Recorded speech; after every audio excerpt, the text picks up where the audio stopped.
弟兄姊妹平安，今天是2026年的7月30号。今天的经文是诗篇17篇第1节到第8节、15节，以赛亚书14章第1节到第2节，腓立比书第4章第10节到15节。今天要跟大家分享的主题是知足。上帝的赐福，人的需求或是贪心，这是人们一直在面对的问题。曾经有某一些成功神学追求的牧者教导基督徒说只要你敢求，上帝一定会赐予。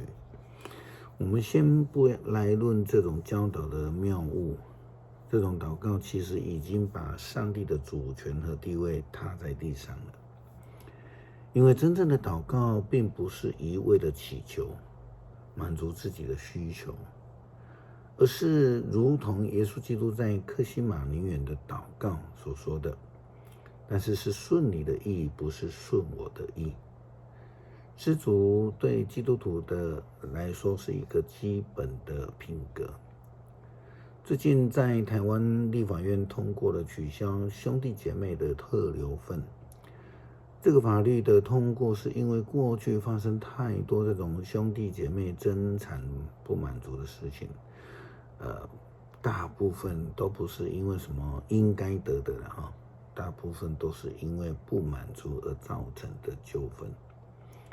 以赛亚书14章第1节到第2节预言提到，以色列人将要再一次的得到上帝的恩典。因为上帝的保守，让以色列人能够从过去被掳的情况，后来变为自主。上主再度面对他的子民以色列显出慈爱，选择他们归属自己，让他们在自己的土地上定居。许多异族要跟他们住在一起，隶属于他们。许多国家要来协助他们，带他们回到上主所赐的土地，而且要做他们的奴婢，服侍他们。从前俘虏以色列人的，现在反倒成了以色列人的奴隶。以色列人要统治那一些从前虐待他们的人。保罗他提到自己的信仰态度，他对于自己的生活，对于腓立比教会信徒对他的关心，他满心的感谢。保罗也分享了他自己的信仰生命，因为无论遇到什么样的境况，他都会感到知足，即便是在困境当中、贫乏之中。腓立比书第4章第10节到15节，保罗对腓立比教会的信徒这样提到：我在主的生命里有极大的喜乐，因为过了一段时间，现在你们再一次来供应我。其实你们向来关心我，只是没有机会表示而已。我这样说不是因为我缺少什么，我已经学会对现状的满足。我知道怎么样过贫困的生活，也知道怎样过富裕的生活。我已经得到了秘诀，饱足也好，饥饿也好，丰富也好，缺乏也好，随时随地我都知足。借着基督所赐的力量，我能够适应任何的情况。但是在我困难的时候，你们来帮助我，我很感激。你们腓立比人都知道，在我传福音的初期，我离开了马其顿。那时候只有你们教会帮助我，有份于我的盈亏得失。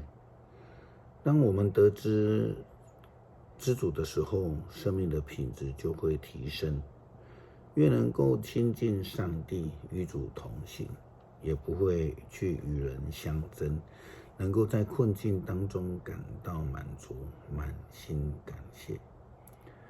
诗篇17篇第1节到第8节、15节。上主啊，求垂听我求公道的呼声，求你垂听我的哀求。垂听我诚心的祷告。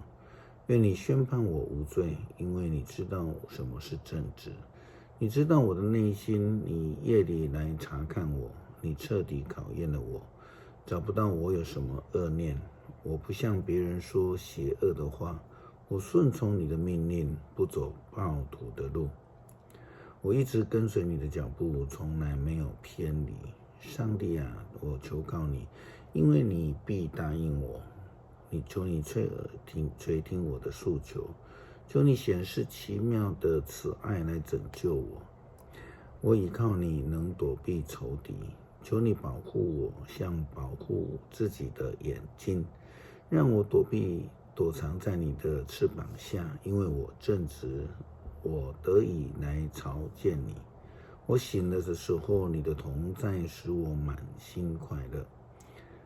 恳求上帝帮助我们能够心存感恩，能够在生活当中所领受的恩典感到知足，让我们因为懂得感恩知足而成为一位祝福别人的人。